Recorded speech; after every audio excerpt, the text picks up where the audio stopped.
Ladies and gentlemen, today we're going to talk about mobile games development and fixing bugs, and I'm going to give you guys a real talk on this and tell you stuff that mobile game studios or Kabam or whoever your favorite mobile game dev is, they won't tell you to your face, like as a customer, because from a business point it makes no sense for them to disclose this information. But I'm going to tell you the harsh reality of developing mobile games, and how difficult it is actually for mobile game developers. Because if we look at stuff like the Xbox One or the PS4, in terms of like those as a console and platform that you play on, it seems like so much easier to find and fix bugs that are coming up with games in the console and the platform, because when it comes to Xbox One or a PS4, everybody has the Xbox One or PS4. But when it comes to mobile, the mobile market and mobile games across the countries, across the globe, people have thousands and thousands of different devices with different software on and different setups.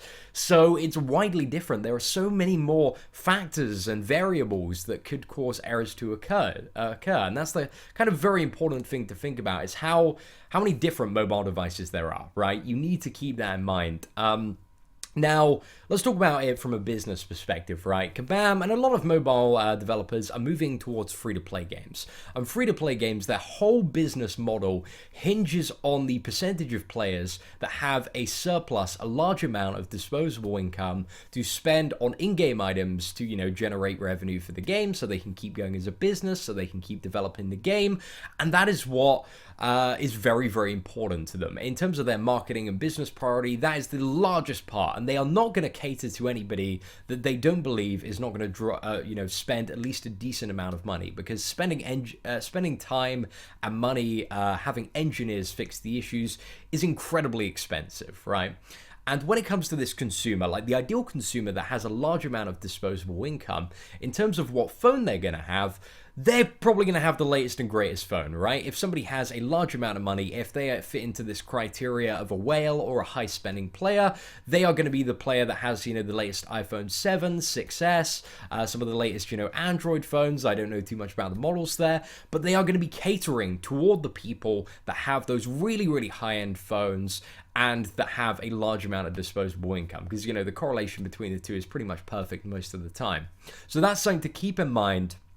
When next time you're thinking, oh, Marvel Contest of Champions or another game, it isn't working perfectly on my device. You kind of have to think from a business perspective, what consumer group are you falling into? And if you're playing on a phone that's like 2 years out of date, the very harsh reality is that in the eyes of Kabam, if you've got like a 2-year-old phone, you're probably not somebody who's willing to spend a lot of money on mobile phones and mobile gaming. And therefore, as a business, it does not make any financial sense for them to allocate somebody to fix all these issues on a really old device for, a player who's potentially not going to spend any money on the game. Because these companies, they don't want to cater. Well, most of the time, they have no interest in catering to the free-to-play players. It's all about catering to the players that are going to spend money. And then, if you're a free-to-play player and you fall in that, well, that's really, really great.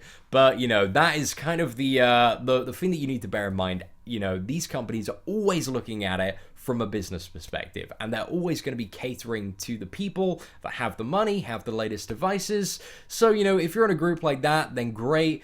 If you're not, then it kind of sucks. And there's really not too much you can do about it, because bottom line, end of the day, like, these are businesses, guys. These games are businesses. They're in it to make money, and that, it isn't inherently bad at all, because, like, fair play to them. Like, they're making, like, an absolute killing off of Marvel Contest of Champions. But just in terms of, what they can allocate and how, they allocate their resources to fix problems, I hope that's kind of cleared up for you guys, because there are so many people that inbox me and message me like, oh, I have this problem in Marvel Contest Champions, and I'm like, what device are you playing on? And then they link me like an Android that's like 2 years old.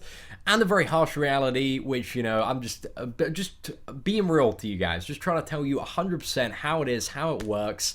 they're not going to fix your issue. Your issue, like, you're going to have to go out, you're going to have to buy the latest and greatest phone, and then you are in that market of players that they are constantly fixing all the issues for. As somebody that plays on an iPhone 6s, I experience like close to no issues because, it's a very, very new phone, but maybe in a year's time, I'm going to start seeing some issues crop up that aren't fixed. However, actually, maybe not a year, maybe like a couple of years, because iPhone 6s is still some pretty hot stuff right now.